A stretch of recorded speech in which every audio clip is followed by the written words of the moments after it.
You're good to go. Good evening and welcome to the Q&A session for the School of Trades and Apprenticeship. My name is Angie Gooden and I'm a recruitment advisor with NBCC and I'm based out of the Woodstock campus. Co-hosting with me tonight is my colleague Annie Martin, and Annie is based out of the Miramichi campus. So before we get started, I have just a few housekeeping items. Our session tonight is being recorded and you'll be able to access it on our website within the next day or so. The purpose of tonight's session is to have all of your questions answered about the program you're interested in. To ask a question, please either click on the raise your hand icon at the top of your screen or type a question in the chat box to your right, whichever you prefer. If you do want to ask a question, you don't have to turn your camera on or you can turn it on. It's really and truly whatever you prefer. Just remember, this is a fantastic opportunity to have the questions you might have answered by the experts themselves. Tonight, we have representatives here from the Building and Construction, Metals Processing, and Mobile Equipment Repair. So now I'd like to introduce our panel to you. To start, we'll go to Ashley Ritchie. Ashley, would you please tell us a little bit about yourself and your role here at NBCC? Oh, Ashley, you're still on mute. Sorry. Great start. I'm Ashley. I'm an academic chair for the Building and Construction Department. So the programs under me would be carpentry, bricklaying, refrigeration and air conditioning technician, and HVAC sheet metal fabrication.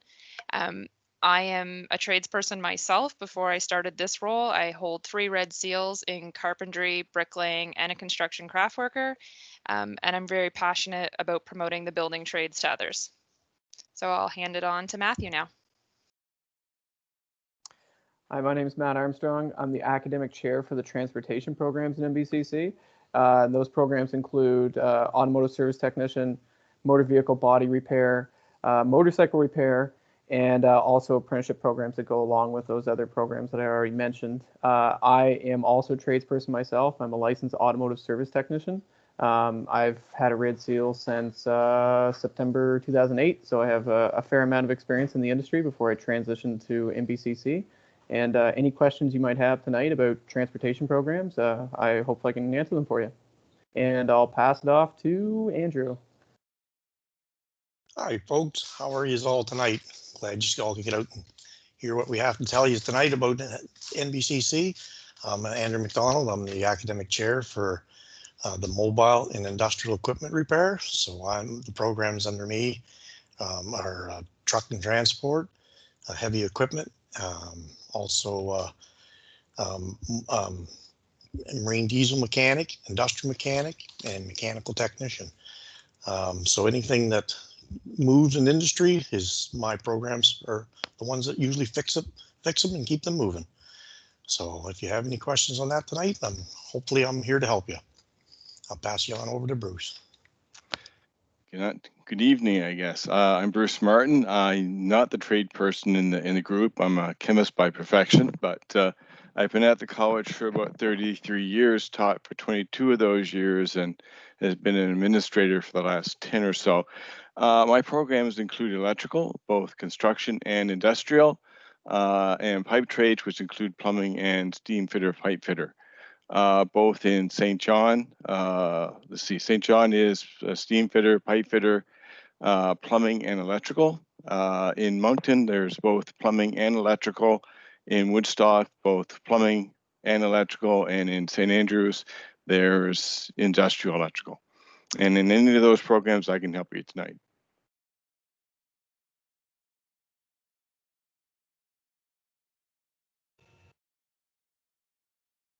Fantastic. So those are our professionals that are here tonight. They're, as they said, they're academic chairs and responsible for a lot of different programs. So we hope you have some questions. If you have a question, again, please put it in the chat box to the right, or just click the little hand icon at the top of your screen and you can ask them a question yourself. I do have a question that has come to me through another method, and that question, we could have a lot of answers to this, because that question says, what kind of employment do grads normally obtain? So they didn't indicate what program they're looking at, so maybe if you wouldn't mind, each one of you just give us just a brief little overview of some of the opportunities in your programs.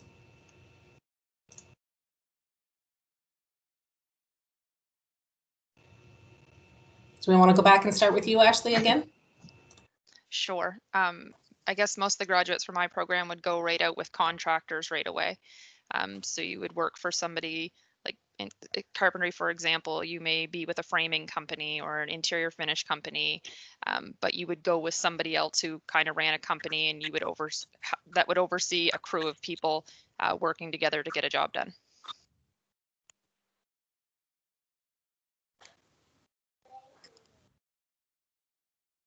Anyone else would like to answer that question, maybe? Yeah, I'll take a swing at it.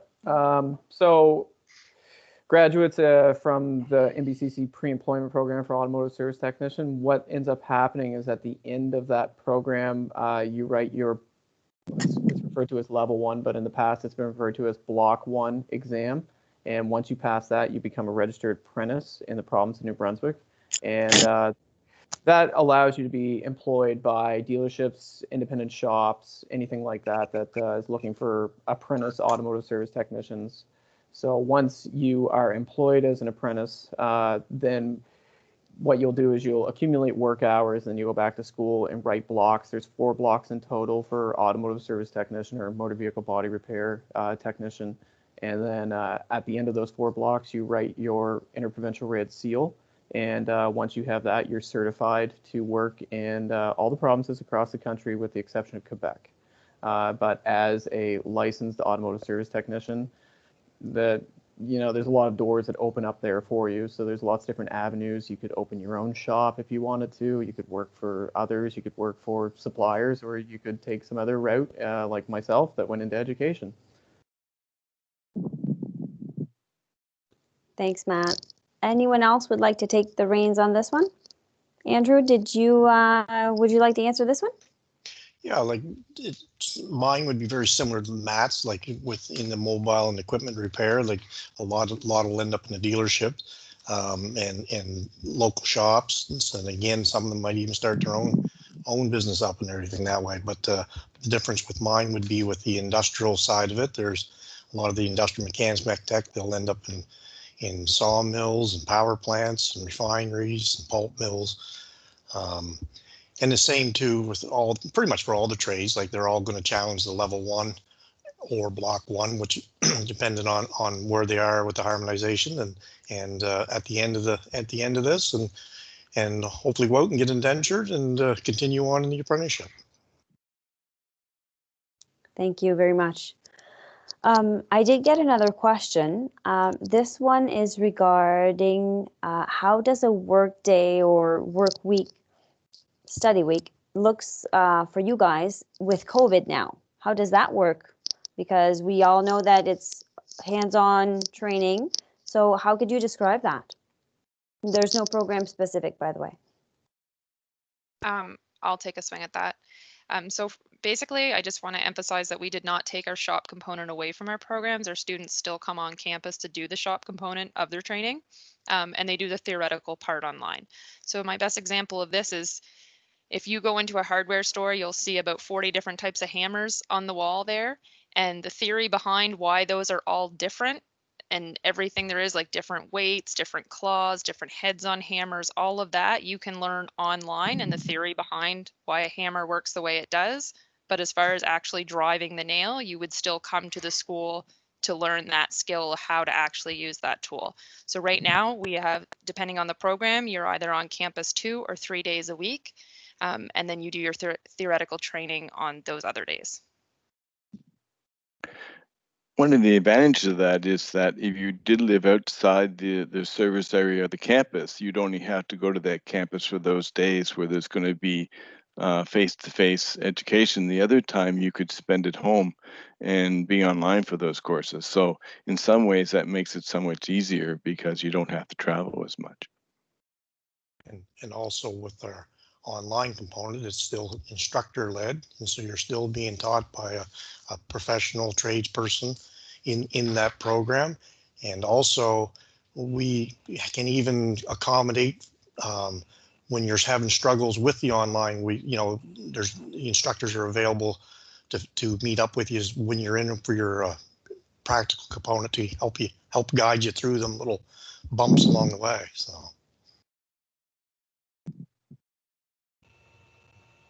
there really have been some good things that have come about this, and that would be one of those things. A question that I often get from students or potential students is they want to know about their practicum. Are students responsible to find their own practicum, or is there assistance from instructors if they maybe don't know an employer in their area? There is assistance from instructors and other staff, but for the most part, the emphasis kind of falls on the student to find the placement for the practicum, just because it simulates like a real world scenario where they would actually have to go out and actively search for a job. So that's why it's kind of tailored the way it is. But if it's a matter of the student being really unfamiliar with the community, or just needing some assistance, maybe a little bit of guidance of places that they could go try, then that assistance is given by staff. Usually they have a fair amount of contacts within the community for placement for practicum.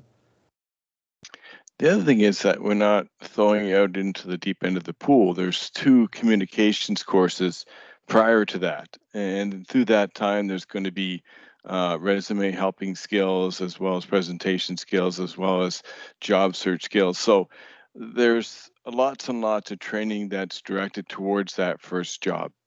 And you're not by yourself, for sure.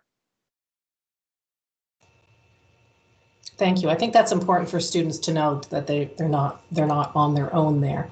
Does anyone who is attending, if you have any questions, again, just a reminder, if you want to put it in the chat on the right, or just raise your hand, you can ask the question.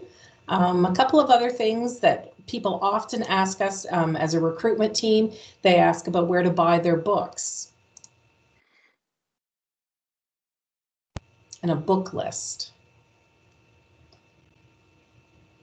Is anyone able to speak to that? I mean, there's bookstores on every campus, so your books you can purchase there. Typically, the book list comes out for trades programs that start in September. Typically, the book list is out in the summer. If there's any change or any difference to that, we'll let you know. If anyone wants to add anything to that. Typically, especially this summer, both the book list and the schedule went out towards the end of July. So contacts were made with students that were accepted into the program so that they knew what to expect because of the COVID conditions, as well as making sure they were prepared. So I don't see that changing anytime soon. I think probably in the summer, there will be a contact made with the information that you require at that time. And the book. The other thing certainly we allow our students to do is buy textbooks from other sources. Many students will buy online versions of them as long as they're the right edition, or as simple as going to Amazon and getting the best deal. Our bookstores are certainly there and very supportive of our students. The other thing that happens, especially on the trade side, is there's not only a book list there's an equipment list that's attached to each program, and that equipment list is generally made up of personal tools that one would use after NBCC and into your career. So it could be, in the case of a carpenter, it could be a tool belt and a hammer and a bunch of tools. In the case of welding, it could be welding helmets and grinders and that sort of thing. So we do make that list, and we help our students again find the best possible place to buy those materials, and sometimes we'll try and create a package deal with a supplier that will help us out a little bit. I think everyone loves a deal, especially on tools. Okay, I got another question for you guys. So this one is coming from a high school student, and he's saying, what should I expect? I'm graduating high school. What should I expect when I walk into NBCC for next year?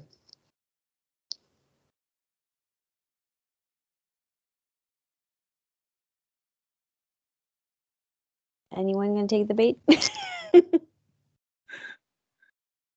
Well, you're still going to get the same great NBCC experience. Basically, in trades, our weeks are generally shuffled around a little bit, as was mentioned earlier. Our on-site shop components are still there, and we find, even, and I think my colleagues would agree with it, that because we're concentrating our efforts over 2 to 3 days in the school, that we're getting a better shop experience for students. And just because of that fact that we can still interact with our own students in a face-to-face way, it means that our online experience is so much better. A student gets to know their instructor more than most other programs, so that when you're online with us, there's that there's that pre-bond that comes about through our shop time. And the other great thing about that is that when you're in your shop experience during that week, there's always opportunity to question your instructors about some of the theory you got and get a sit down version of it. We're seeing that our experience is rearranged, but it's still as great as it ever was. That's fantastic, Alan. One thing that if anyone watching this video is a current high school student, I think what you said just now is very important, because high school students that are currently, if you're not attending school every day, so you're doing at-home learning every other day, your learning experience is different than it's going to be when you come to college, because currently in high school, your online learning is assignments are posted. You don't have a teacher there. But at college, most of the time, and correct me if I'm wrong, but most of the time when you have online learning, your instructor will actually be there. So like Al said, you're going to build that relationship with your instructor online as you're working through the classes. So it's not like all of your classes is the work's posted and you have to go there and learn it yourself. You're going to have an instructor. Now, sometimes it might have work posted, but for the majority of the time, am I correct? You're going to have an instructor there that's going to be live? Absolutely. Awesome. So that's a big difference, and that's something really important for our high school students to note, because as Andy said, they're apprehensive and wondering what their experience is going to be like with their online learning. So it definitely will be different than what you're currently experiencing in high school. And I got another one that leads me into this one. So it says, if I struggle in class, are faculty available to provide extra help? Yes, they are. And even in situations where you might not be directly engaged with an instructor, like say in a virtual classroom environment that might last maybe an hour or 2 hours in the morning, and then for the rest of the morning, maybe you're doing some type of assignment that the instructor's given you, that instructor is still available for you to contact at any point, whether it be email or phone calls or quick face-to-face conversations over Teams or whatever it might be. So they are available, no different than a pre-COVID world. It's just that the way you contact them is a little bit different. Instead of walking into an office or knocking on a door, you're sending them a message on Teams or sending them an email or something like that. And as Al alluded to, is that when they're on campus for those shop days, there's ample opportunities there to ask questions and have one-on-one time with the instructor as well. Thank you. My questions are clear on my end. Angie, do you have any others?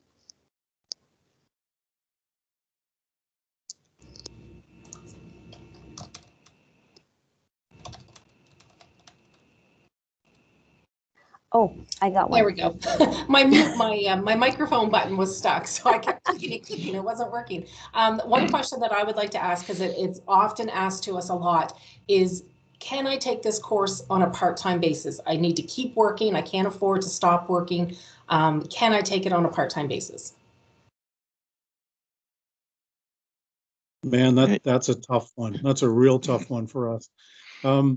Our trades programs are created as a whole entity, and I guess the best analogy in terms of how we deliver our courses is that they are delivered in sort of a boxcar fashion. So it means that first you do one course, then you do another, then you do another, and it's a building process from one end of the year to the other. There are, for example, I think all of the trades programs we have would start with something like a basic tool theory or bench work or some kind of an introductory course in how the tools are used in the in the industry prior to a student being able to go into our shop experiences or into our shop classes. So there's I guess the best way to say it would be there's limited capacity to do that. And it probably at the end of the day wouldn't save you much time. You might be able to get certain theoretical courses off. You might be able to get, math related courses or communication related courses off. But generally the shop courses are set up to be built from one end of the year to the other. So you might save yourself, some, get some holes in the year, in the subsequent year that you take the program on a part-time basis, but it generally wouldn't save you much. My colleagues may have some difference to say about that in their own programs. It's done. I've had students that have gotten, have found themselves in a situation where they've had to go part-time, and it's difficult. It takes a lot of planning, but in some cases, that's the option that's available. And although difficult, it has been done. I've had programs where they've made it work. Yeah, some of my programs too will work fairly well to do part-time, but most of them it does. Of course, it's optimal to do it in the normal period of time. But like I said, some of the programs are set up that they can be done part-time. So that will be the flexibility that has been a benefit as we're doing blended learning, because I know of a few students here in Woodstock that are still working because of being able to do the blended option, and it's made a little bit more flexibility for them. So we always advise students, there's a lot of funding options. Direct them to our website. There's a lot of information there under admissions and finances, scholarships, bursaries, funding options. So if you have any questions about that, please check out our website. Did anyone have anything else that they wanted to mention? My questions are clear as well.